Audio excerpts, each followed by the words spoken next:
Hey there, ESL. So we're going to dive into our reading today of Dr. Jekyll and Mr. Hyde. So this is one of the most famous stories in English literature, and we're going to try reading that the next few weeks. So like I said, this was written in the 1800s. So first, let's look at this picture about chapter 1 called The Story of the Strange Building. So in this picture, you see two men. They're talking on the street. We have one man over here who's holding a pipe, and here the other man is pointing to a door with his cane. And if you can look at his thought bubble up here, he's remembering a scene that he had seen earlier of this man trampling or walking on this young woman. And it says underneath here, Mr. Enfield told Mr. Utterson what he had seen on that frightful night. So let's go ahead and jump into our reading, The Story of the Strange Building. This is chapter 1. Now, after my reading, you will have some comprehension questions about vocabulary and also about what has happened in the beginning of this story, so make sure you do that after watching this video. Mr. Utterson, the lawyer, led a quiet life. He did not go to parties or to shows. He liked quiet dinners and walks. Most of all, he liked walking through London with his friend Mr. Enfield. On one of these walks, their way led them down a by-street in a busy part of London. The street was small and quiet now, but its shops did a great business on the weekdays. All the shop fronts were pleasant and gay. The houses were clean and brightly colored.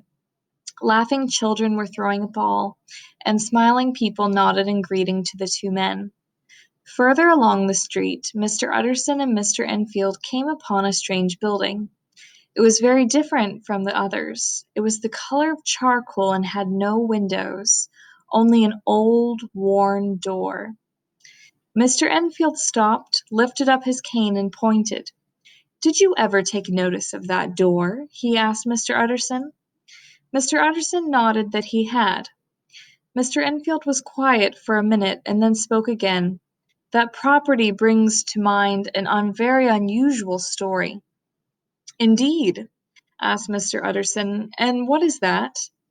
"Well, it was this way," returned Mr. Enfield.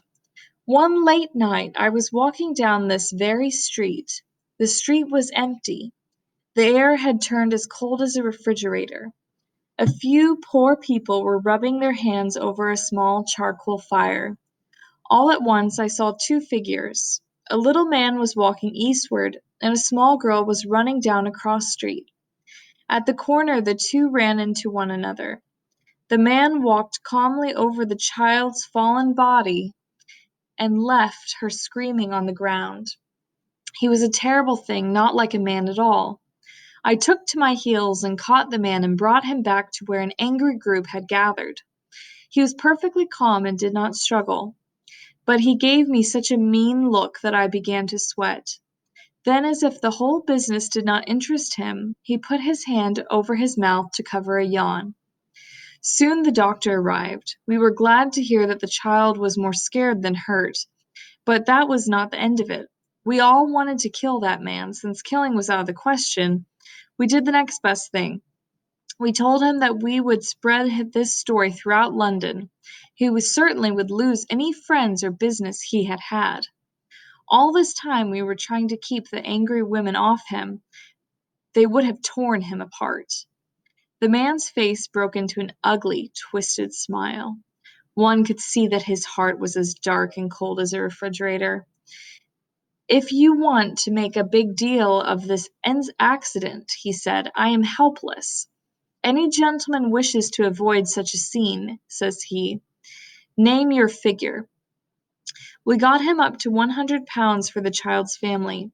The next thing was to collect the money. And where do you think he took us but to that very building? Mr. Enfield was again pointing at the dreadful property. The man whipped out a key and seemed to vanish through that old door. Then he returned with a check, but the check was signed with the name of a well-known person that I cannot say. Mr. Utterson's eyebrows raised with interest. I pointed to the man that in real life a person does not just vanish into a deserted building late at night and return with another man's check. But he just yawned again and sneered. I will stay with you till the banks open and cash the check myself." The next day we all went to the bank. I gave in the check, and sure enough, it was good. There was something so horrifying about that man. I still don't know what it was. Yet a fine person had signed the check. It was a friend of yours, whose name I will not say. I think this man may know a bad story about your friend's life, and perhaps he promises not to give out his information unless he is paid. Do you have any more information about that building?" asked Mr. Utterson. "No, but it does not seem to be a house," continued Mr. Enfield. "Anyway, I have made up my mind to ask nothing more. It may make things worse." "I agree," said Mr. Utterson. "But there's one point I want to ask. I want to ask the name of the man who walked over the child." Mr. Enfield paused. "It was a man by the name of Hyde." "The fact is," Mr. Utterson continued, "your story has come home. I know the name of the man who signed the check, and I think we have already spoken too much. Let's agree to never speak of this again." The two men shook hands on their bargain.